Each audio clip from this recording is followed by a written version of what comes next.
maayong maati. Maayong akla, di ba eh? Akla nun, madali lang dito. Pero lang, sa akla na yun, maaya ba? Maayong hapon, inyong tanan, kumusta na? Nalipay yun ako makabalik dire. Kaya lang, hindi naman masyadong masayang okasyon to dahil nagkaroon ng sunog dito sa Molo, 2 barangay, San Juan, at saka dyan sa West Habog-Habog.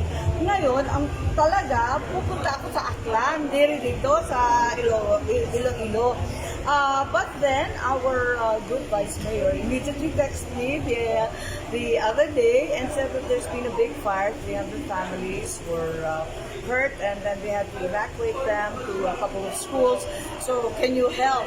So, sabi ko, tignan natin. So, kalampag ako, we finally found some money to give them. At least may 5,000, may konting mga food packs and other hygiene packs galing sa DSWD. So, kahit pa paano, konting tulong, ang aga naman. Ang akin lang, sobrang aga naman itong sunog. Because if truth be told, the fire month that we're expecting is when it gets really hot in March. But this is very early. It clearly indicates that even if the weather is still nice and it's still raining, we're very prone and susceptible to all sorts of house fires. So we have to take precautions, and our roads are so tiny that the fire trucks cannot get in there. We don't have sufficient fire trucks and inadequate water as well. So there's much to be done in terms of housing. We have a massive gap, and we have our work cut out for us.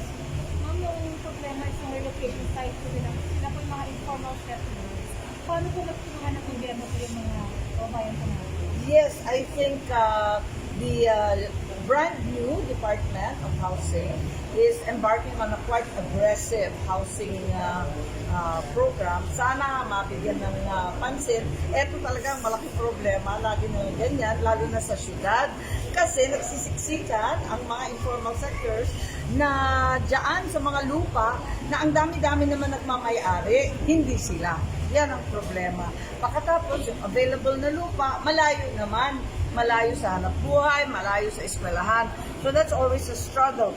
So what's being studied now, and I think it can be done on a larger scale, on a greater urban footprint, is to have vertical housing. Yun na lang ang choice natin kasi konti ang lupa sa syudad. Ayaw naman maglipat ang mga tao sa malalayo sa kanilang hanap buhay. So I think we have to resort to condominium-style multi-level. Hindi condo na social ha, yung simple lang pero maraming makatira, and at least they will finally have a home that they call their own. And that is legal, na may title sila. So this is very important. I think in addition to the rural issues of land reform, na marami pa rin problema sa Panay Island, may issue din tayo talaga sa urban housing, and we need to do this on a larger scale with our LGUs, our NGOs, and the private sector investors. Nagpasal po ng resolution ng City Council ang Vice Mayor po na asking for assistance kay President para sa relocation. Hindi mo kayo itong mailapit in the President? Yes, definitely. I already said that ako yung super ate. So bibit-bitin ko yan, papadala ko kaagad. And I will also make certain that the Department of Human Settlements and Urban Development will get a copy. Secretary Acosar is a very well-known housing developer. So he has some very good plans and the use of new building technologies. So hopefully, parang Lego ang pagtayo ng mga housing ngayon. Sana high-tech na tayo ng konti para mabilis at hindi kailangan ng malaking lupa, makakapagpatayo na ng bahay. Yun ang ating inaasahan. Pero yung housing, simple lang yan. Nabanggit na ninyo, it's just construction. Pero the reality is people will not move unless there is employment and livelihood, unless there are educational facilities, unless there's a community center of some kind, and of course, a church or a chapel for their spiritual needs. Senator, how about